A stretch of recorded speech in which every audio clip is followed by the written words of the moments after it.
MR cable TV news కి స్వాగతం. Bulletin ముందుగా హెడ్లైన్స్ చూద్దాం. నంద్యాలలో విస్తృతంగా విజిలెన్స్ దాడులు. విత్తన దుకాణాలు, ఎరువుల దుకాణాలపై ఆకస్మిక తనిఖీలు. 16 లక్షల విలువ గల ఎరువుల అమ్మకాలు నిలిపివేత.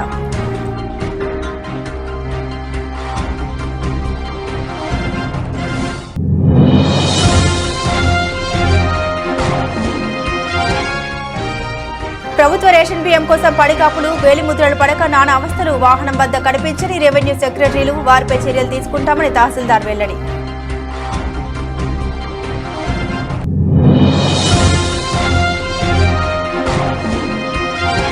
మహానందిలో మళ్లీ చిరుతపులి సంచారం. మనుషుల ప్రాణాలు పోయేంత వరకు చిరుతను పట్టుకోరా అంటూ అసహనం.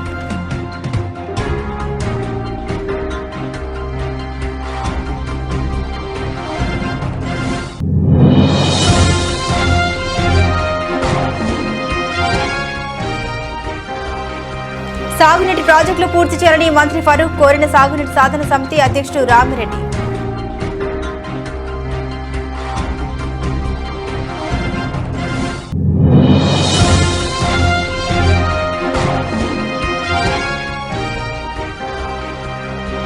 నంద్యాల శ్రీ జగజ్జనని దేవాలయంలో భక్తి శ్రద్ధలతో ప్రారంభమైన ఆషాఢ మాస పూజలు.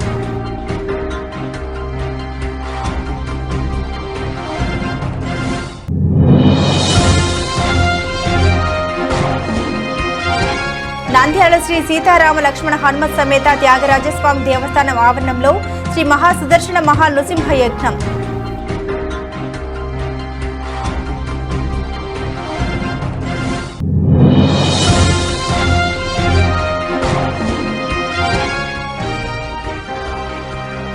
దిగువ అహోబిలం ఆలయ జీర్ణోద్ధరణ మహాసంప్రోక్షణ ఆద్యాంతం వైభవోపేతం.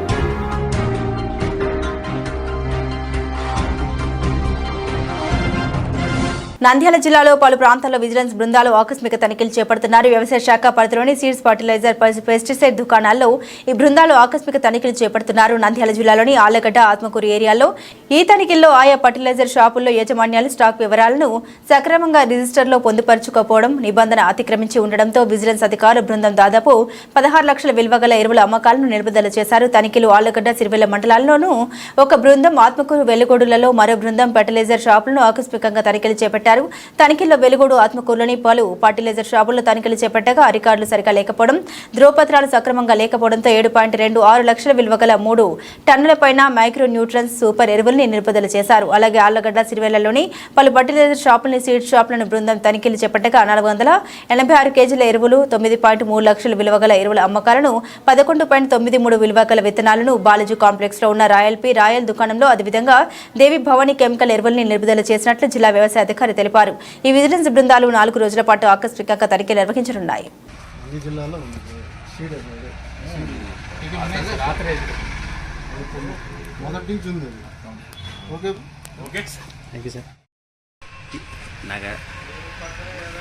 దాంట్లో మనకు పుట్టిన చెల్లెలు మందులు దానికి సంబంధించేవి కొన్ని స్టాకు వాడు బిల్లు లేకుండా అమ్మేస్తుంటాడు. బిల్లు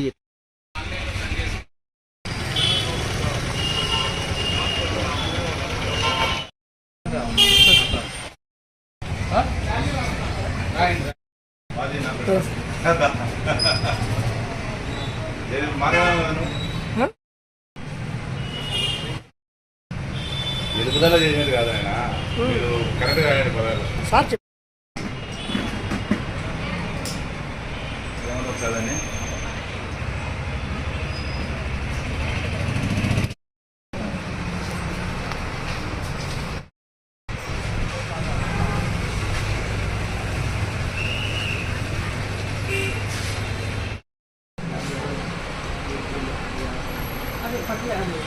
ఫర్టిలైజర్ లైసెన్స్ గోతాం ఉంటుంది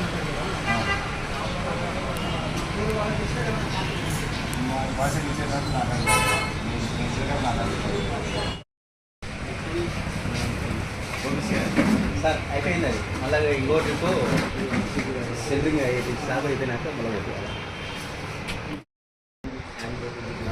స్టాక్ ఇచ్చినాడు. స్టాక్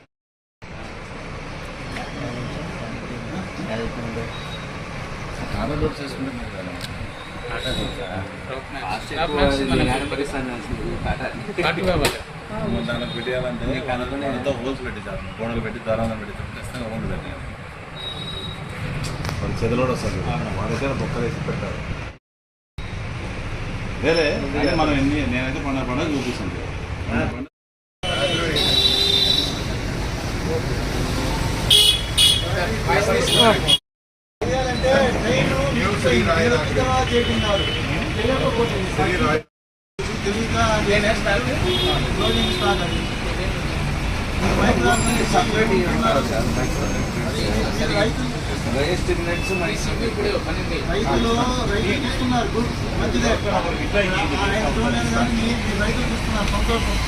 మంచి మాటే ఇబ్బంది లేదు, కానీ మా వెంబ అనేది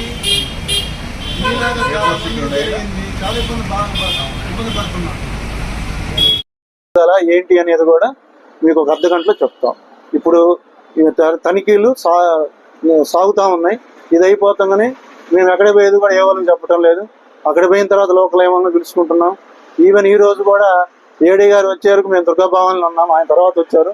ఇది మాత్రం ఈ ఇన్స్పెక్షన్ మాత్రం డీలర్లకు ఉపయోగం ఉంటుంది. ఎందుకంటే ఏం మెయింటైన్ చేయాలనేది వాళ్ళకి కొంతమంది తెలియటం లేదు, అందుకని తెలియపరుస్తున్నాము. ఈసారి ఏవో గారు మేము చెప్పిన తర్వాత ఏ డీలర్ అయినా పాటించకపోతే మాత్రం దుకాణాలు సీజ్ చేయడం మొహమాటం ఏమడదు, సీజ్ చేసేస్తాం, 6A పెడతాము, సీజర్ చేసి కోర్టులో హాజరుపరుస్తాము. మా 3 యాక్టులు క్లాజుల ప్రకారం కానీ రూల్స్ ప్రకారం కానీ ఏ ఉన్నాయో దాని ప్రకారం వెళ్తాం. మేము ఆ చట్ట ప్రకారమే తీసుకుంటున్నాం, కానీ మేము వాళ్ళని వేరే విధంగా తీసుకుంటాం లేదు. కానీ డీలర్లు ఇంకోటి తెలుసుకోవాలి, ఏ వ్యాపారాలు 3 వ్యాపారాలు చేసినా చట్ట పరిధిలో ఉన్న వ్యాపారాలు, ఇతర వ్యాపారాలకి దీనికి తేడా ఉంది. ఈ 3 ఎరువులు, పురుగు మందులు, విత్తనాలు చట్టాలు కలిగిన వ్యాపారాలండి. అది రైతులు అడగాలి. దుర్గాభవానీలో బిల్లు బుక్, రిజిస్టరు సరైన ప్రొపారాల యాక్ట్ ప్రకారం లేనందున అక్కడ ఎరువులు, సూక్ష్మ ధాతు పోషకాలు మరియు బయోస్టిమ్యులెంట్స్ వాటిని ఇక్కడ కూడా సరైన పత్రాలు మెయింటైన్ చేయకపోవడం వల్ల ఇక్కడ ఉన్న ఎరువులు, బయోస్టిమ్యులెంట్స్ అమ్మకాలు నిలుపుదల చేస్తున్నాం. వారు సరైన పత్రాలు ఇచ్చిన తర్వాత రిలీజ్ చేస్తాం. అది లోకల్ వ్యవసాయ అధికారి ఏడీ చేస్తారు. ఇంకా అది ఎందుకంటే అది మెయిన్, అసలు మెయిన్ ఇస్తున్నారా, బయోస్టిమ్యులెంట్ ఏంటి, బయోత్పత్తులు రైతులు కూడా తెలుసుకోవాలా. బయోత్పత్తులు అంటే ఏంటి, అవి సరైన బిల్లు ఉన్నాయా, అవి వ్యవసాయ అధికారి దగ్గర తెలుసుకొని కొనాలి. ఓకే. నంద్యాల పట్టణంలో రేషన్ వాహనం ద్వారా ప్రతి వార్డులో రేషన్ బియ్యం, కందిపప్పు పంపించడం జరుగుతుంది. అయితే చాలా చోట్ల వేలిముద్రలు పడిన సందర్భంగా గతంలో వాలంటీర్ల ద్వారా వేలిముద్ర వేసి వారికి పంపిణీ చేసేవారు. కానీ వాలంటీర్ వ్యవస్థను తీసివేయడంతో వార్డుల్లో వేలిపోతలు పడక అవసరపడుతున్నారు. గ్రామంలో అయితే గ్రామ రెవెన్యూ అధికారి, పట్టణంలో అయితే వార్డు సెక్రటరీ ద్వారా వేలిముద్రలు వేసి పంపిణీ చేయాలి. కానీ రేషన్ వాహనం వెంట రెవెన్యూ అధికారులు లేకపోవడంతో ప్రజలు నానా అవస్థలు పడుతున్నారు. ఈ సమస్యపై తహసీల్దార్ చంద్రశేఖర్ రెడ్డి దృష్టికి తీసుకెళ్లగా తహసీల్దార్ మాట్లాడారు. రేషన్ బియ్యం వాహనం ద్వారా పంపిణీ చేయడం జరుగుతుంది, కానీ రెవెన్యూ అధికారులు తప్పనిసరిగా రేషన్ వాహనం వెంట ఉండాలని, వేలిముద్ర పడని వారికి వేలిముద్రలు వేసి రేషన్ పంపిణీ చేయాలని, ఎవరైనా కానీ రేషన్ బియ్యం వాహనం వెంట సెక్రటరీ, రెవెన్యూ అధికారులు లేకపోతే వారిపై కఠిన చర్యలు తీసుకోవాల్సి వస్తుందని వారిని హెచ్చరించారు. చక్కెర కూడా తొందరలో పంపిణీ చేస్తామని తెలిపారు. ఇప్పుడు గ్రామ రెవెన్యూ అధికారులను, అలాగే వార్డ్ రెవెన్యూ సెక్రటరీ టౌన్లో అయితే వాళ్ళ ద్వారా పంపిణీ జరుగుతుంది. ఒకవేళ ఎవరైనా వేలిముద్రలు పడకుండా ఉన్నని వాళ్ళు అంటే ఈ గ్రామ రెవెన్యూ అధికారి కానీ, టౌన్లో అయితే రెవెన్యూ సెక్రటరీ యొక్క వేలిముద్రల ద్వారా రేషన్ డిస్ట్రిబ్యూషన్ అనేది తప్పనిసరిగా చేయవలసిందే. అలాగే రేషన్ డిస్ట్రిబ్యూషన్ ఈ రోజుటి వరకు నంద్యాల సంబంధించి 49 MDUలు ఉన్నాయి. వీటికి సంబంధించి దాదాపు 40% పూర్తి చేయడం జరిగింది. మిగిలిన అంటే టోటల్ 17 రోజుల్లో మనం కంప్లీట్ చేయాలి. దీన్ని మనము దాదాపు 15 రోజుల్లోనే పంపిణీ చేసే విధంగా ప్లాన్ చేసుకోవడం జరిగింది. మిగతా ఇప్పుడు విలేజ్ రెవెన్యూ సెక్రటరీస్ కానీ లేకుంటే విఆర్ వాళ్ళకి కానీ తెలియజేయడం ఏమంటే, మీరు రేషన్ వెహికల్ని అనుసరించి, MDU వెహికల్ని అనుసరించే ఉండాలి. ఎందుకంటే ఏదైనా ఇష్యూస్ వచ్చినప్పుడు లేకుంటే రేషన్ సంబంధించినటువంటి ఇష్యూస్ అన్నీ కూడా మీ ఆధ్వర్యంలోనే సాల్వ్ కావాలి. ఏదైనా విఆర్ఓ కానీ WRS కానీ అలాగే MDU ఆపరేటర్స్ అందరూ కూడా డిస్ట్రిబ్యూషన్ను పెంచి తొందరగా కంప్లీట్ చేసేసి అందరికి కూడా రేషన్ అందించవలసిందిగా కోరడం అయింది. ఇప్పుడు నంద్యాలకు సంబంధించి టౌన్లో ఈ కందిబేడలు కూడా ఇవ్వడం జరుగుతుంది 1 కిలో. కాబట్టి వీలైనంత త్వరగా అందరికీ కూడా డిస్ట్రిబ్యూషన్ చేయవలసిందిగా కోరడమే. ఈ నెలకు సంబంధించి షుగర్ సప్లై అనేది లేదు ఎక్కడ కూడా రాష్ట్రంలో. ఎందుకంటే కొన్ని ఇష్యూస్, వెయిటేజ్ ఇష్యూస్ రావడం వలన కాంట్రాక్టర్ ఏదో టెక్నికల్ ఇష్యూస్ వలన రాలేదు. నెక్స్ట్ మంత్ నుంచి రాష్ట్ర ప్రభుత్వం ఆదేశాల మేరకు మిగిలిన సరుకుల పంపిణీ కూడా జరుగుతుంది. మహానందిలో మళ్లీ చిరుతపులి సంచరించింది. మనుషుల ప్రాణాలు పోయేంత వరకు చిరుతను పట్టుకోరా అంటూ మహానంది ప్రజలు అటవీశాఖ తీరుతెన్నులపై ఆగ్రహం వ్యక్తం చేస్తున్నారు. శుక్రవారం తెల్లవారుజామున అడవిలోని కృష్ణానంది క్షేత్రానికి వెళ్లే పాత రాస్తా నుండి 4:30 క్షేత్రంలోని గోశాల వద్ద చిరుత కొంతసేపు ఆగి రథ మార్గం గుండా అడవిలోకి వెళ్లింది. మహానందిలో చిరుత నిత్య సంచారంపై ప్రజలు బిక్కుబిక్కుమంటూ గడుపుతున్నారు. మహానందిలోని పార్వతీపురం అరటి తోటల్లో సంచరించడంతో కోతులు, కుక్కలు విపరీతంగా అరవడాన్ని గమనించి స్థానికులు చిరుత సంచారాన్ని గుర్తించారు. దేవుడి మీద భారం వేసి పొలాలకు వెళ్తున్నామని, ప్రస్తుతం సాగు చేసుకుంటూ పెట్టుబడులు పెడుతూ ఆహార్నిశలు పొలాల్లోనే ఉంటున్నామని స్థానికులు చెబుతున్నారు. అటవీశాఖ అధికారులు చిరుతను బంధించేందుకు చర్యలు తీసుకోకపోవడంపై స్థానికులు అసహనాన్ని వెలిబుచ్చుతున్నారు.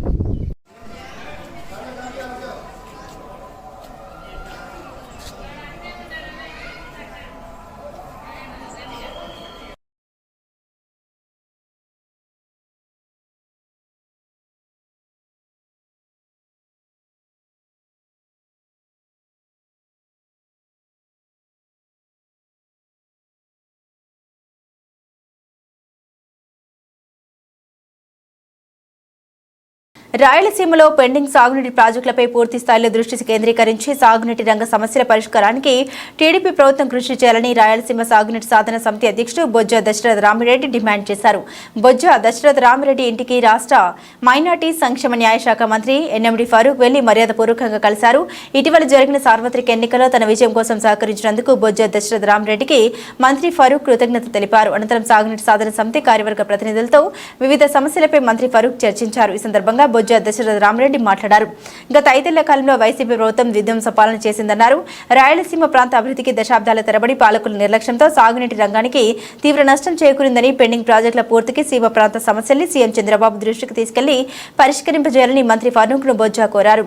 ఇందుకు స్పందించిన మంత్రి ఫరూక్ రాయలసీమ వాసిగా ఇక్కడి ప్రాంత అభివృద్ధి కోసం కృషి చేస్తానని హామీ ఇచ్చారు.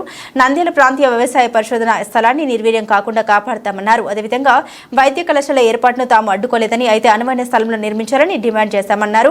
ఆర్ఏఆర్ స్థలాన్ని అలాగే ఉంచేలా చర్యలు తీసుకుంటామన్నారు.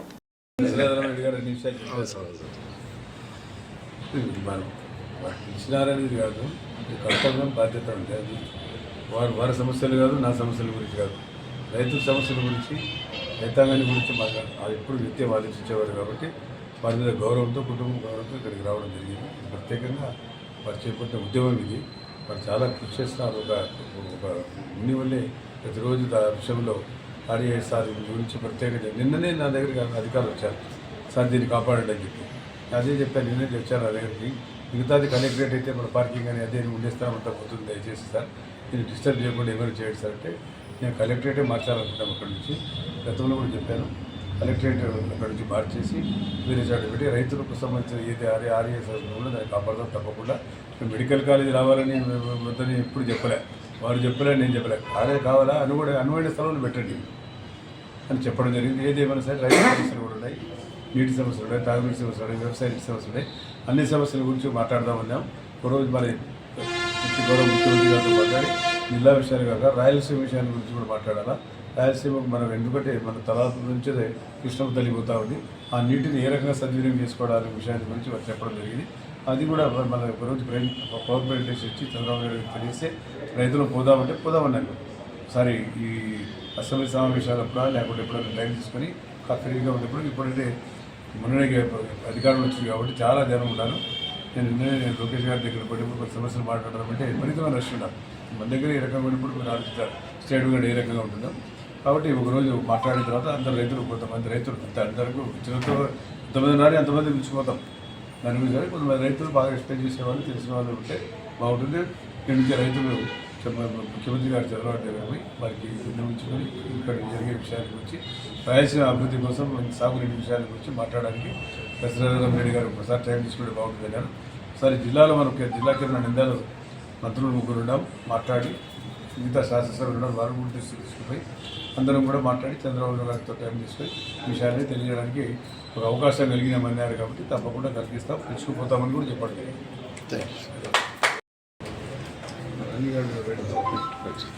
గౌరవనీయులు ఎన్ఎండి ఫరూక్ గారు అత్యధిక మెజారిటీతో గెలిచి మంత్రిగా వచ్చినందుకు వారికి శుభాభినందనలు తెలియజేసుకుంటూ, అదేవిధంగా మేము వారి దగ్గరికి పోవాలనుకుంటే డొమిసైల్ వింటాం చెప్పి మా దగ్గరికి రావడం అనేది ఒక మార్పుగా మేము చూస్తూ ఉన్నాం. ఫరూక్ గారి ఆధ్వర్యంలో తప్పకుండా రాయలసీమకు సంబంధించిన కీలకమైన ఆర్ఆర్ఎస్ గురించి ఇక్కడ రైతులంతా కూడా పార్టీలకు అతీతంగా గతంలో ఉన్న స్థానిక ప్రజాప్రతినిధులు ఉన్నారో వాళ్ళ బంధువులతో సహా అందరము వేడుకున్నా వినని సందర్భాన్ని మనం చూసాం. అంటే ఇది 1906వ సంవత్సరంలో తయారైన వ్యవసాయ విశ్వవిద్యాలయాన్ని, ప్రాంతీయ వ్యవసాయ పరిశోధనా స్థానాన్ని పరిరక్షించండి. ఇది కర్నూలు, అనంతపురం జిల్లాకు చెందిన స్కాంటీ రైన్ఫాల్ జోన్ ఏరియాకి సంబంధించిన రీసెర్చ్ స్టేషన్ అయినప్పటికీ కూడా ఇది రాష్ట్రానికి, దేశానికి, అంతర్జాతీయంగా కూడా ఖ్యాతి సంపాదించి అనేక విత్తన వంగడాలు తయారు చేసి ఒక భారతదేశానికి కిట్ తెచ్చిన ఇలాంటి ఇన్స్టిట్యూట్ను నాశనం చేయొద్దని చెప్పి మేము అప్పీల్ చేశాం. ఆ రోజు కూడా మెడికల్ కాలేజీ రావడం కోసం అన్ని జిల్లాల్లో పెట్టాలని చెప్పి మేము కోరుకున్నాం. ఫరూక్ గారు కూడా అంతకుముందు మెడికల్ కాలేజ్ తీసుకురావడానికి వచ్చిన దాన్ని తీసుకురండి అని చెప్తూనే ఆ రోజు ఆగిపోయిన దాన్ని నిర్మాణం చేపట్టమని చెప్తే పట్టుబట్టి అభివృద్ధి పేరుతో అభివృద్ధి చెందిన సంస్థను నాశనం చేస్తున్న నేపథ్యంలో ఇది మంచిది కాదు, ఇది చేస్తే రాజకీయంగా ప్రజలు గుణపాఠం చెబుతారన్నా కూడా వాళ్ళ యొక్క ఆర్థిక లాభం కోసమో దేనికోసం స్వార్థం కోసమో దాన్ని నిర్వీర్యం చేసే పరిస్థితి వచ్చింది. దీనికోసం భిక్షాటన చేసిన పలకని నేపథ్యం ఉంది. రైతులందరము కలిసి పార్టీలకు అతీతంగా ఇంతకుముందు చెప్పినట్టుగా వాళ్ళ బంధువులతో సహా అందరం కలిసి ఈ ఏ పార్టీ అని కూడా నా దగ్గరికి వచ్చిన వాళ్ళకి తెలియకుండా ఉద్యమం చేస్తే తెలుగుదేశం పార్టీ మెడికల్ కాలేజీ రాకుండా అడ్డుపడుతుందని చెప్పి ఒక అబద్ధపు మాట చెప్పి జగన్ రెడ్డిని కూడా మోసపుచ్చిన స్థానిక ప్రజాప్రతినిధులు ఇక్కడ ఉన్నారు. ఈ సందర్భంలో మనం గుర్తు చేసుకోవాలి, 1906 నుండి అనేక మంది ప్రజాప్రతినిధులు ఇక్కడికి వచ్చారు. అందరూ ఆర్ఆర్ఎస్ ప్రాంతీయ వ్యవసాయ పరిశోధన స్థానం రాజకీయాలకు సంబంధం లేకుండా అభివృద్ధికి దోహదపడ్డారు. కానీ గతంలో ఉన్న ఇద్దరు స్థానిక ప్రజాప్రతినిధులు దీన్ని నిర్వీర్యం చేశారు. ఒక ప్రజాప్రతినిధి ఆయన ఆర్థికంగా అభివృద్ధి చెందింది, ఆయన ఉద్యోగం చేసుకున్నది కూడా అక్కడ నుండి దీన్ని విశ్వవిద్యాలయంగా చేస్తానన్న వాడు దీన్ని నాశనం చేస్తుందంటే చాలా బాధ కలిగింది మాకు.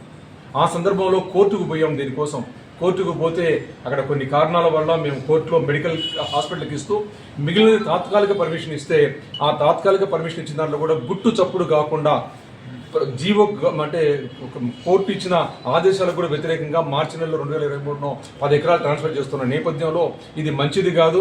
ఈ పరిశోధన స్థానానికి బదులుగా 500 ఎకరాలు ఇస్తాం, 600 ఎకరాలు ఇస్తాం ఉన్న వాళ్ళు 35 ఎకరాలు తంగడించులో ఫామ్ చేసి గడ్డి మొక్కలను కూడా తొలగించే వైనాన్ని ఎలక్షన్ల ముందు ప్రజలకందరికీ చూపించాం. ఈరోజు అంటే ఏ విధమైన అభివృద్ధి జరగడం లేదు. మీరు చిన్న చిన్న కార్యక్రమాలు 365 జీవో తీసుకొచ్చేసి 198 ప్రాజెక్టులు నిలుపు చేసిన వాళ్ళు, 85 లక్షల రూపాయలు ఖర్చు పెట్టలేక అలనూరు నాశనం చేసిన వాళ్ళు, 800 కోట్లు ఖర్చు పెట్టి కొత్త పరిశోధన స్థానాన్ని చేయలేరు, దీన్ని పరిరక్షించండి, మీకు కావాల్సిన స్థలాలు ఉన్నాయంటే కూడా మొండిపట్టుబట్టి చేసిన నిర్వీర్యం చేసిన సందర్భంలో ఈరోజు ఫరూక్ గారిని మేము అప్పీల్ చేశాం. దీన్ని కలెక్టరేట్లో తక్షణమే ఇక్కడ నుండి తీసుకొని పోవాలి, పక్కకు తొలగించాలి, ఆర్ఆర్ఎస్ను పునరుద్ధరణ చేసుకోవాలి. ఇది మనకు నంద్యాల చరిత్రలో మనకు చాలా గర్వకారణమైనది.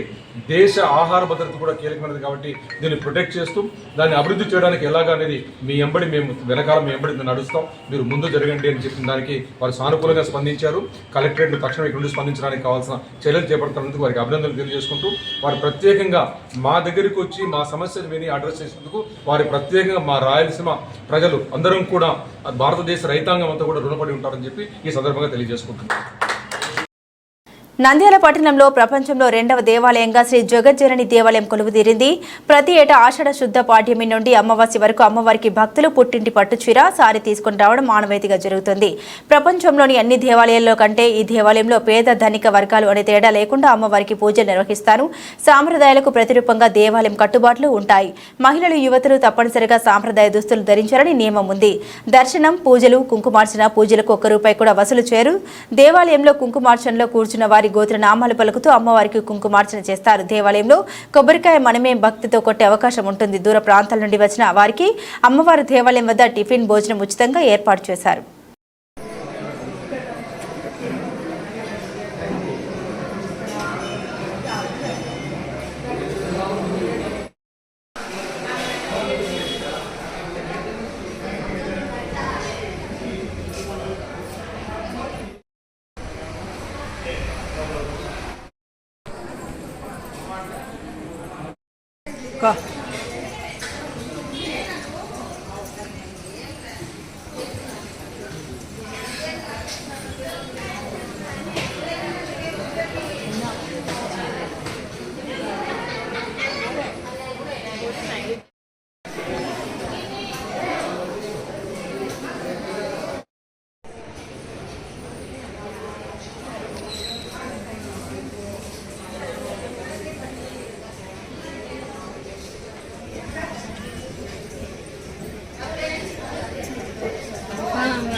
జై జగజ్జనని, జై జై జగజ్జనని. భక్తాదులకు తెలియజేయడమేమనగా శ్రీ జగజ్జనని అమ్మవారికి ఆషాఢ మాసం పుట్టింటి పట్టుచీర సారా శ్రీ జగజ్జనని అమ్మవారికి ఈ రోజు నుంచి ఆగస్టు 4వ తేదీ వరకు 30 రోజులు చాలా కనుల విందుగా బ్రహ్మాండంగా భక్తి శ్రద్ధలతో ఆచార సాంప్రదాయములతో అమ్మవారికి ఈ వేడుకలు జరుగుతాయి. కావున భక్తులు ఈ జూలై 6వ తేదీ నుంచి ఆగస్టు 4వ తేదీ వరకు నెల రోజులు కూడా కులము మతము ధనికులు పేదలు నాయకులు అధికారులు స్వాములు పీఠాధిపతులు అనేటువంటి భేదభావాలు ఏమీ లేకుండా ఎవరైనా సరే ఈ ఆషాఢ మాసంలో అమ్మవారికి పుట్టింటి పట్టు చీరలు సారెలు సమర్పించవచ్చు.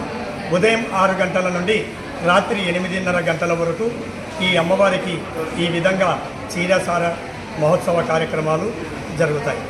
ఈ పుట్టింటి పట్టు చీరసార అనేటువంటి ఈ పూజా కార్యక్రమం మొట్టమొదట ఈ సర్వ జగత్తును ఈ జగజ్జనని అమ్మవారు సృష్టించినప్పుడు 3 అమ్మలు 3 అయ్యలతో మొదలైనటువంటి ఈ పుట్టింటి పట్టు చీరసార తర్వాత కాలంలో దేవతలు గంధర్వులు యక్షులు కిన్నెరులు కింపురుషులు సాధ్విమనులు నాగులతో మొదలై తదనంతర కాలంలో సాధ్విమనులు మునులు ఋషులు యోగులు రాజులు భూస్వాములు జమీందారులు సామాన్య ప్రజలు అందరూ కూడా ఆషాఢ మాసంలో జగజ్జనని అమ్మవారిని తమ ఆడపడుచుగా భావించి అమ్మకు పుట్టింటి పట్టు చీరలు సారెలు సమర్పించడం అనేటువంటిది ఆ సృష్టి తొలి దినాల నుంచి గ్రామం నుంచి జగజ్జనని అమ్మవారికి ప్రతి సంవత్సరం ఆషాఢ మాసం సార తీసుకొని వస్తున్నాము.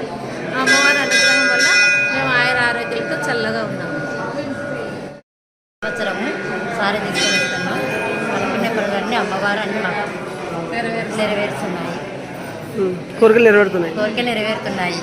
నంద్యాల పట్టణంలో state bank colony Thyagaraya Nagar కాలనీలోని శ్రీ సీతారామ లక్ష్మణ హనుమత్ సమేత త్యాగరాజస్వామి దేవస్థానం ఆవరణంలో శ్రీ మహాసుదర్శన మహానృసింహ యజ్ఞం జరుపుటకు దైవ సంకల్పం జరిగింది. ముఖ్య అతిథులుగా భద్రకాళి పీఠేశ్వరి శ్రీ శ్రీ సింధు మాతాజీకి శ్రీ కాలభైరవ స్వామికి కమిటీ సభ్యులు భక్తులు ఘన స్వాగతం పలుకుతూ వారిని ఘనంగా సత్కరించారు.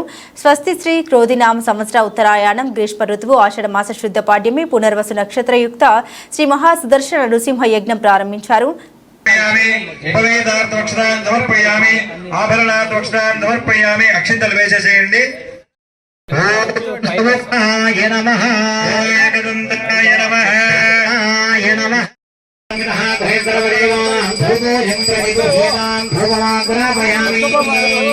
సాధ్యం కవత్ సంయుక్తం మరిహీనాజోవితం మయా కథాఫలం.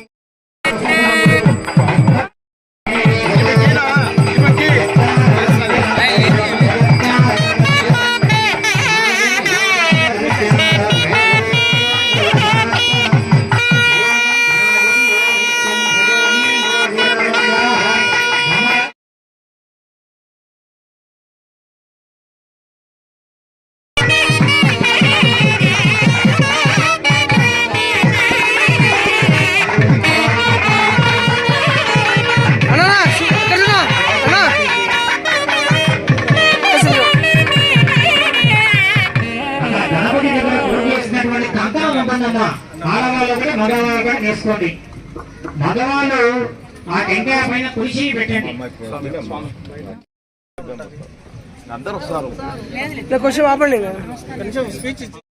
తెలిసిపోతుంది. మళ్ళా మొక్కుతుందమ్మా, మళ్ళా మొక్కు యాడికి పోదు ఉంటుందమ్మా.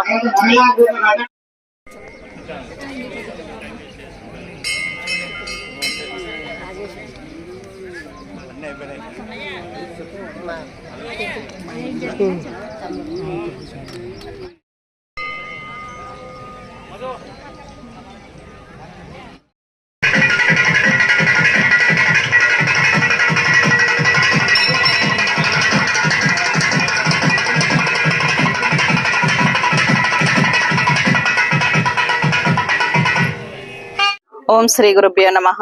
ఓం శ్రీ మాత్రే నమః. ఈరోజు నంద్యాలలో సుబ్బారాయుడు గారు శ్రీ సీతారామ లక్ష్మణ హనుమత్ సమేత త్యాగరాజస్వామి దేవాలయంలో సుదర్శన యాగాన్ని నిర్వహిస్తున్నారు. సుదర్శన యాగం అనేది నిర్వహించడం ద్వారా ప్రజలు అనేది సుభిక్షంగా ఉండడం ఉంటుందన్నమాట. సుదర్శన సహిత నృసింహ యాగం కూడా నిర్వహిస్తున్నారన్నమాట. నృసింహ యాగం నిర్వహించడం ద్వారా ఎటువంటి భూత ప్రేత పిశాచ గణాల బాధలున్నా ఏదైనా సమస్యలున్నా కూడా ప్రజలకి శాంతి చేకూరుతుంది. ప్రయోగ బాధల నుంచి కూడా శాంతి చేకూరుతుంది. రాజ్యం సుభిక్షంగా ఉంటుందన్నమాట. కాబట్టి ఈ విధంగా లోక సంక్షేమం లోక కళ్యాణాన్ని కోరి సుబ్బారాయుడు గారు దేవస్థానంలో ఈ విధమైన యజ్ఞం జరిపించడం అనేది చాలా గొప్ప విషయం. ప్రజల సంక్షేమం కోసం ప్రజలు సుఖ సంతోషాలతో ఉండాలని ఈ యజ్ఞం నిర్వహిస్తున్నారు. కాబట్టి నృసింహస్వామి సుదర్శన భగవానుడి యొక్క అనుగ్రహము ప్రజలకు అందరికీ ఉండాలని కోరుకుంటూ స్వస్తి. దేవస్థానమునకు అమ్మవారు మనకు విచ్చేసి ఉన్నారు. మాతా సింధు మాతాజీ అమ్మవారు, కాలభైరవ స్వామి అయ్యవారు, మన యొక్క నంద్యాల స్టేట్ బ్యాంకులో వెలిసినటువంటి సీతారామ లక్ష్మణ హనుమత్ సమేత త్యాగరాజ దేవస్థానమునకు, అదేవిధంగా మన యొక్క మహా సుదర్శన నరసింహ యాగ మహోత్సవమునకు విచ్చేసినటువంటి అమ్మవారు అయ్యవారికి మా యొక్క హృదయపూర్వక నమస్కారం తెలియజేస్తూ, అదేవిధంగా ఈ యొక్క మహాయజ్ఞం చేయడం వలన అమ్మవారు ఇప్పుడే ఉపదేశం ఇచ్చి ఉన్నారు. దేశమంతా కూడా ప్రజలంతా కూడా సురక్షితంగా ఆయుర ఆరోగ్యాలతో మన యొక్క ఈ యాగ మహోత్సవమునకు ఇప్పుడు జరుపుతున్నటువంటి మన యొక్క భక్తులకు, అదేవిధంగా ఇక్కడికి విచ్చేసేటువంటి భక్తులందరికీ ప్రజలు, అదే ఆంధ్రప్రదేశ్ లో మన యొక్క భారతదేశంలో కూడా ఉన్నటువంటి ప్రజలకు అదేవిధంగా రైతులకు మనకు సకాలంలో వర్షాలు పడి సుభిక్షంగా పంటలు పండి అందరూ ఆయుధ ఆరోగ్యాలు అష్టైశ్వర్యాలతో ఉండాలని చెప్పి ఇప్పుడే అమ్మవారు అయ్యవారు ఆశీర్వదించి ఉన్నారు. కావున భక్తులెల్లరూ కూడా ఇక్కడికి విచ్చేసేటువంటి దిగువ అహోబిలం ఆలయ జీర్ణోద్ధరణ మహాసంప్రోక్షణ ఆద్యాంతం వైభవపేతంగా సాగుతుంది. 3 రోజుల నుండి వేద పండితులు శాస్త్రోక్తంగా మహాసంప్రోక్షణ కైంకర్యాలు నిర్వహిస్తారు. చతుస్థానార్చనం చేసి యాగశాలలో వేద మంత్రోచ్చరణతో అర్చకులు హోమం నిర్వహించి పూర్ణాహుతి గావించారు. 49 కలశాలతో స్వామి మూల విగ్రహానికి అభిషేకం జరిపారు. ప్రహ్లాద వరద స్వామి, శ్రీదేవి, భూదేవి అమ్మవార్లను విశేషంగా అలంకరించి పల్లకిపై కొలువుదీర్చి ఊరేగించారు. తమిళనాడుకు చెందిన వేద పండితులు వేద ప్రబంధ పారాయణలు పఠించారు. పీఠాధిపతి రంగనాథ యతీంద్ర మహాదేవ్ శిఖన్ ఆధ్వర్యంలో కైంకర్యాలు నిర్వహించారు.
प्रथमो वरुणो मित्रो अग्निः सप्रथमो बृहस्पतिश्चित्वाग्रस्तस्मा इन्द्राय सतमाजोहोत स्वाहा कृम्बन्तो होत्रामधो यत्सिष्टै यत्सहोतै यत् स्वाहा हरिः ओम्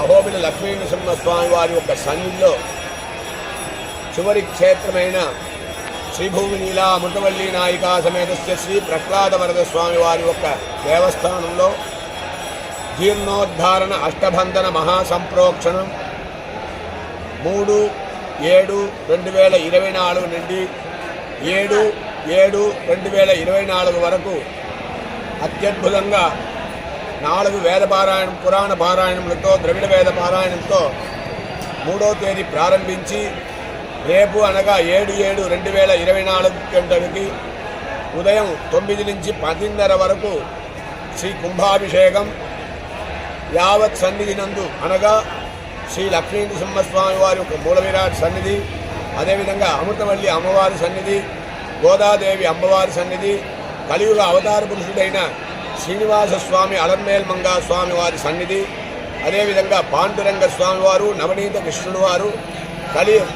త్రేతాయుగంలో అవతరించిన శ్రీ రామచంద్రమూర్తి, ఆంజనేయ స్వామి, గరుత్మంతుడు, అదేవిధంగా ఉత్తర ద్వారం మాడవీధిలో ఉండే ఆంజనేయ స్వామి వారి సన్నిధి అంతా జీర్ణోద్ధారణ అష్టవంతర సంప్రోక్షణం చేయటకు రేపు ఉదయం 9 నుంచి 10:30 వరకు జరుగుతుంది కనుక యావత్ భక్తులు ఈ ఒక మహాప్రతిష్ఠ సంప్రోక్షణ వైభవంలో బులెటిన్ ముగించే ముందు హెడ్లైన్స్ మరోసారి. నంద్యాలలో విస్తృతంగా విజిలెన్స్ దాడులు, విత్తన దుకాణాలు, ఎరువుల దుకాణాలపై ఆకస్మిక తనిఖీలు, 16 లక్షల విలువ గల ఎరువుల అమ్మకాలు నిలిపివేత.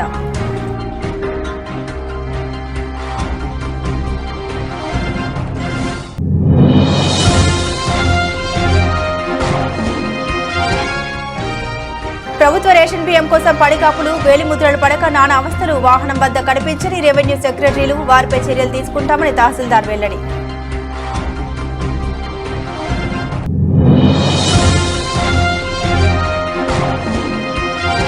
మహానందిలో మళ్లీ చిరుతపులి సంచారం, మనుషుల ప్రాణాలు పోయేంత వరకు చిరుతను పట్టుకోరా అంటూ అసహనం.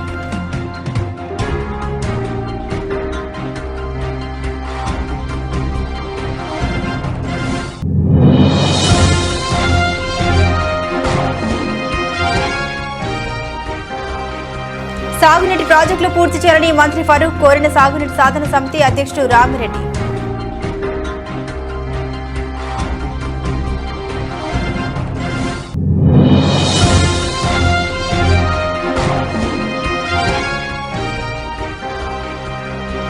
నంద్యాల శ్రీ జగజ్జనని దేవాలయంలో భక్తి శ్రద్ధలతో ప్రారంభమైన ఆషాఢ మాస పూజలు.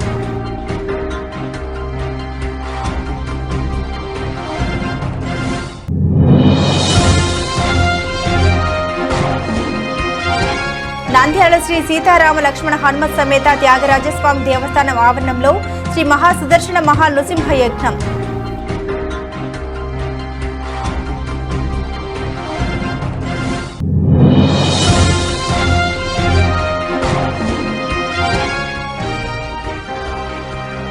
దిగువ అహోబిలం ఆలయ జీర్ణోద్ధరణ మహాసంప్రోక్షణ ఆద్యాంతం వైభవోపేతం.